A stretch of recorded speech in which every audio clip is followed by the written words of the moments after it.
to the Schools Division Superintendent Dr. Edalberto Oplinaria, to Assistant Schools Division Superintendent Dr. Rosemary Masisar, SGD Chief Dr. Maria Carmela Ablin, CID Chief Dr. Maria Eva Isidon, to the Division Resource Coordinators Dr. Bridget Abaloyo, and to all of us, a pleasant day. I'm Robert GEDO CRUZ, Teacher 3 from Bacolod Central Integrated School. Welcome to my completed action research presentation entitled Mobile Learning, its contribution to learners' academic performance in technology and livelihood education during the pandemic.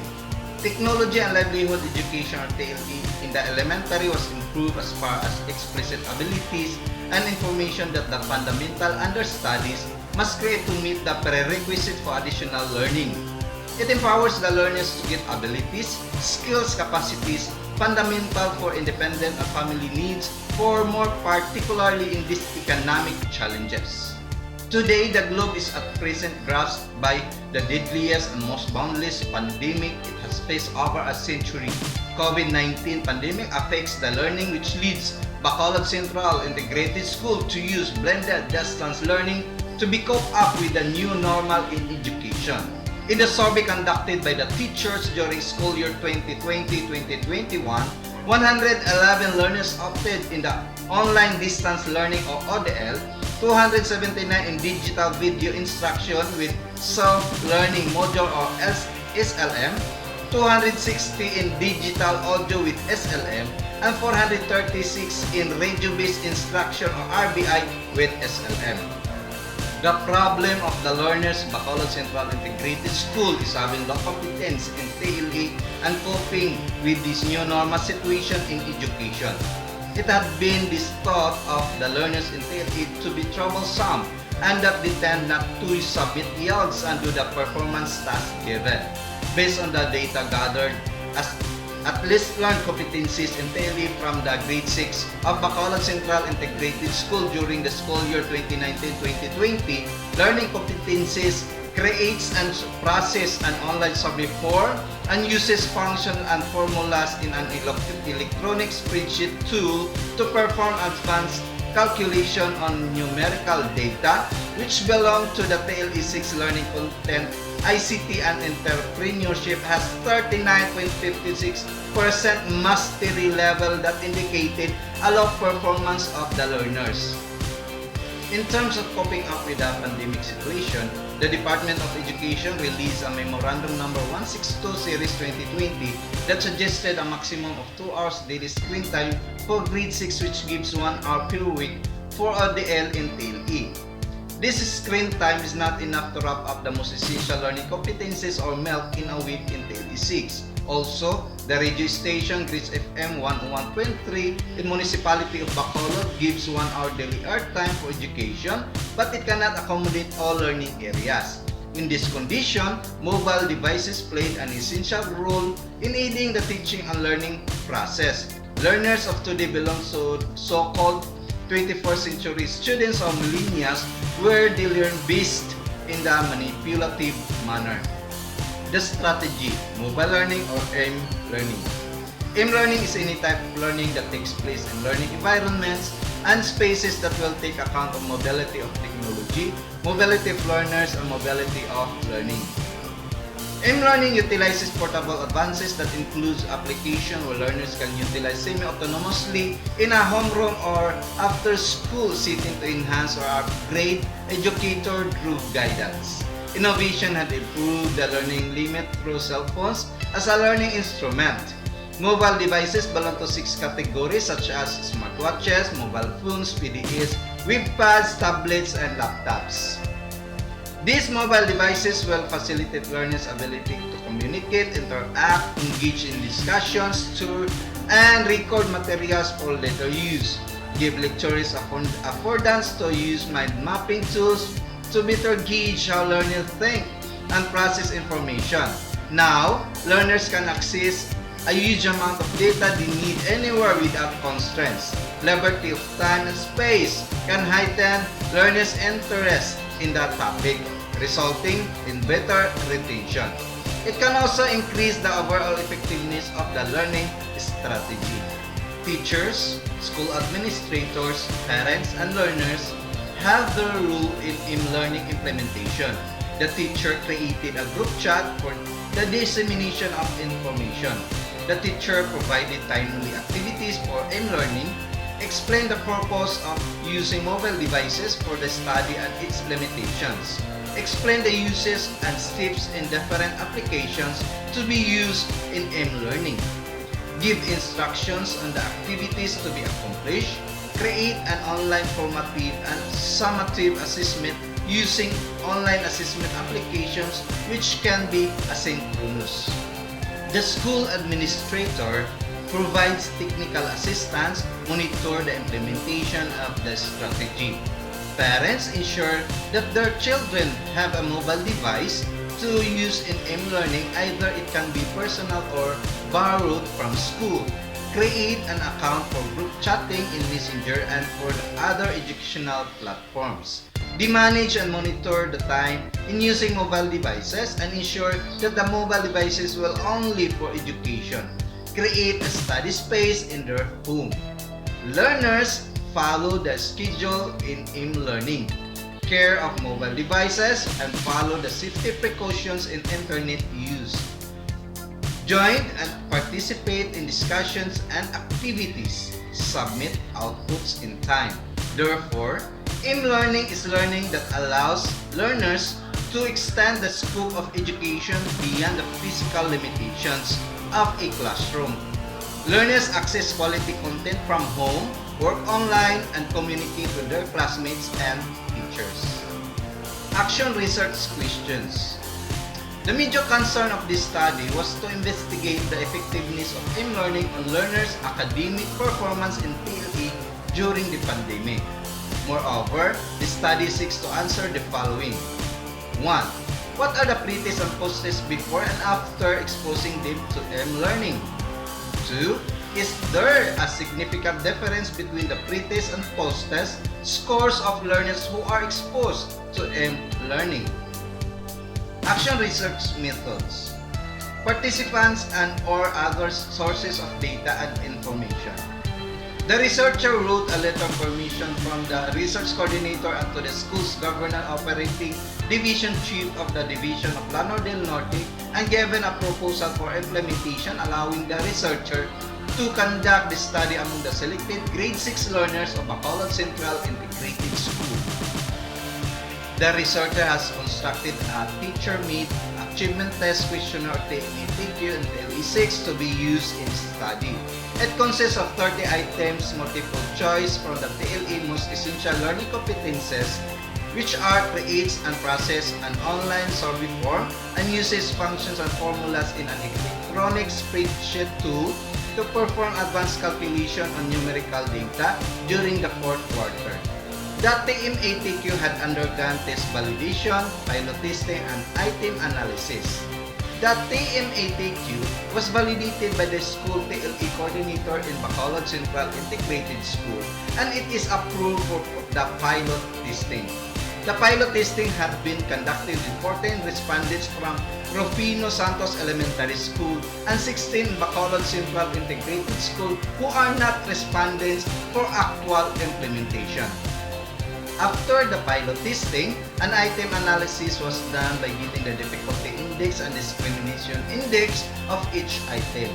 All 30 items in TMATQ belong to 0.30 to 0.70 in the difficulty and discrimination index by using the indices of difficulty and discrimination by Hopkins and Antes 1990. It was interpreted as moderate in difficulty and very good items.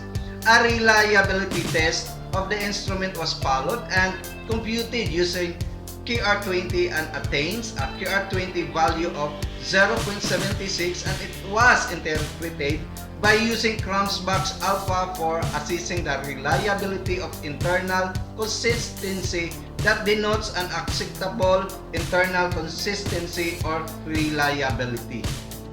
After the first phase, the second phase was followed with the selection of the participants using purposive sampling.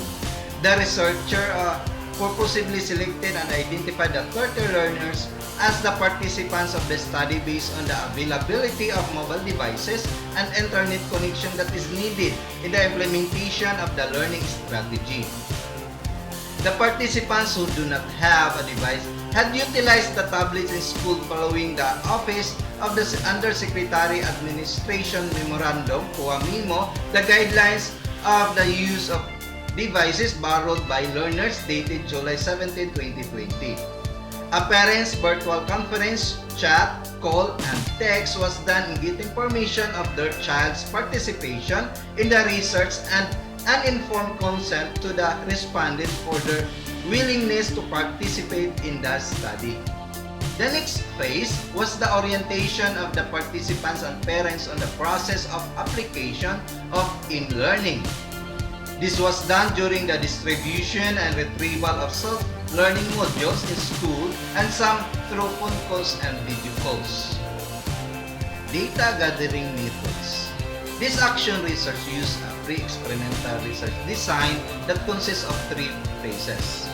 First, the learners were given a pre-test to determine the prior knowledge about creating and processing an online survey form and using the functions and formulas in an electronic spreadsheet tool to perform advanced calculation and numerical data.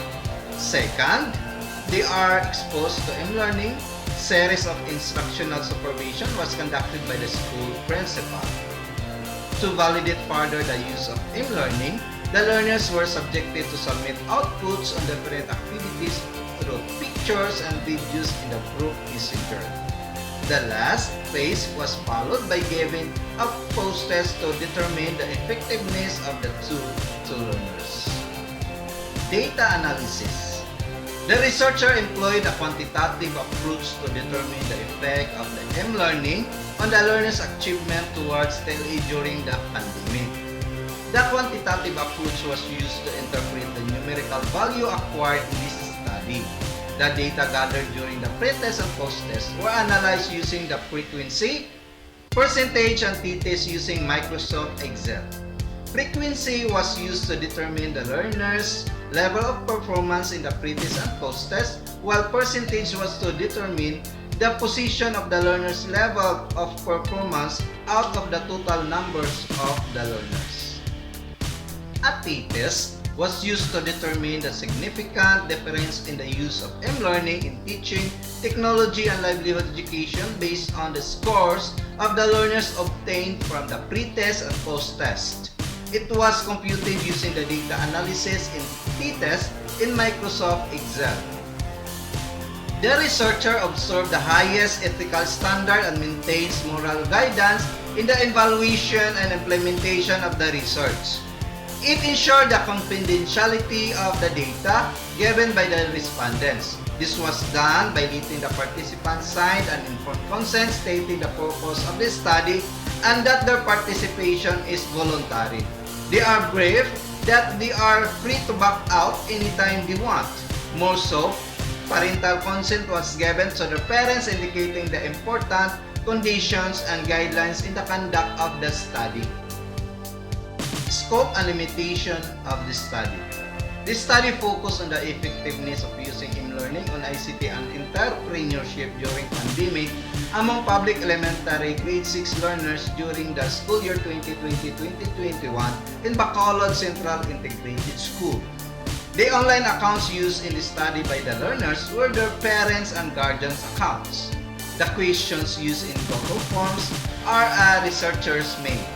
The researcher also used online videos that are related to the lesson from YouTube.com and it belongs to the rightful owner. Online educational games such as Quizzes.com and Kahoot.com were also used and its ready-to-use games belong to the rightful owner. Discussion of results and reflection. Figure number 1 shows the grade 6 learners' level of performance in the pre-test and post-test. The aforementioned is the conduct of the e-learning in TLE. The result shows that the majority of the learners have poor and fair competency based on their pre-test scores.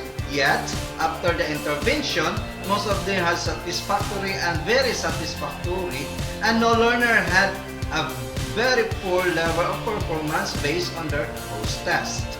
It also shows that there are two learners from very poor in the pre-test improve and belong to poor and fair in the post-test. Thus, the scores of the learners increase after the intervention, which means the M-learning had a positive impact of the group of learners. These results expose that learners were able to understand the concepts in TLE in technology-based learning. Zahir et al. 2018 supported the idea that the outcome is consistent with a technology that provides learners with possibilities to construct and improve knowledge at any time or place and offers the learners means to build their knowledge. Results also similar to those over and Ercula 2013 and Wang and Chang 2011 indicated that mobile learning not only catches learners' interaction but also increase their success. This implies that mobile technology should be used to bring all learners up to an acceptable level of achievement. Table 1. P-value and the effect of M-learning on the performance scores of the learners.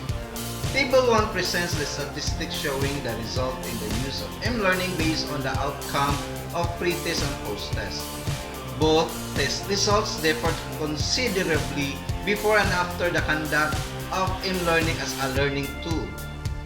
A closer look at the data revealed that before the learners were exposed to the use of M-learning, their performance in TLE was at fair and poor levels with a mean of 13.3. This means their competency skills were low and there was a need of improvement. However, after they were subjected to M-learning, their performance level increased with a mean of 23.733. Thus, there was a significant difference in their performance in TLE with a p-value of 0.001 and at 0.05 level of significance rated as significant. This implies that the use of M-learning in TLE was effective particularly in the low-performing pupils and during the pandemic. This result was consistent with the studies of Demer K. and of Pinar E. 2018 that states mobile learning promotes learners' academic achievement, and Shuja A. et al. 2019 stipulated that mobile learning activities result in the excellent performance of the learners. This implies that M-learning brings tremendous learning outcomes for the learners during the pandemic. Reflection. M-learning creates opportunities for learners to have sustainable learning. This will also help learners to give their full potential. Using this strategy will enhance the teaching and learning process. I believe as an educator that this will provide efficiency in teaching and learning productivity and communication that is essential during the pandemics. There is efficiency in teaching in a way that teachers can search for additional information about the lessons that can be useful in teaching skillfully. There is efficiency in learning because learners can continue learning in anywhere and everywhere. There is also efficiency in productivity in such that M-learning can achieve the best output either there is pandemic. Lastly, communication is efficient because teachers and learners can have quick and easy feedback during the pandemic. Conclusion. M-learning is an effective learning strategy and has a positive potential effect on learners' academic performance. It indicates that M-learning is not only called learners' interaction but also increases their success. Nevertheless, TLE could be better thought by applying the M-learning as an educational tool that provides learning assistance to learners in TLE during the pandemic. Thus, the study shows that learners have significantly improved their academic performance through the use of M-learning. Recommendations. The following recommendations are drawn based on the results of the study. The Department of Education officials should promote and strengthen the use of mobile technology not only for higher education but also in primary education. Provide a higher allotted time in using mobile technology at the primary level. School administrators should assist and provide training for teachers on the application of mobile learning or m-learning for a better understanding of the concepts of different learning areas and a positive attitude towards the lesson. Teachers have to adapt and be open to learning new teaching and learning strategies like m-learning. This will create an enhanced teaching and learning process. Learners should use mobile technology for education and not for gaming. They should follow the time allotment for their age in using mobile technology. Parents and the community must ensure that mobile technology is used for education and not for addictive games. They should monitor and limit school-age children from going to internet cafe. Allocate a pleasant learning space for the learners. It also suggested for the future researchers to have a follow-up study and compare the results. It also recommends that the future study have to conduct longer and bigger scale studies exploring the impact of m-learning in primary education.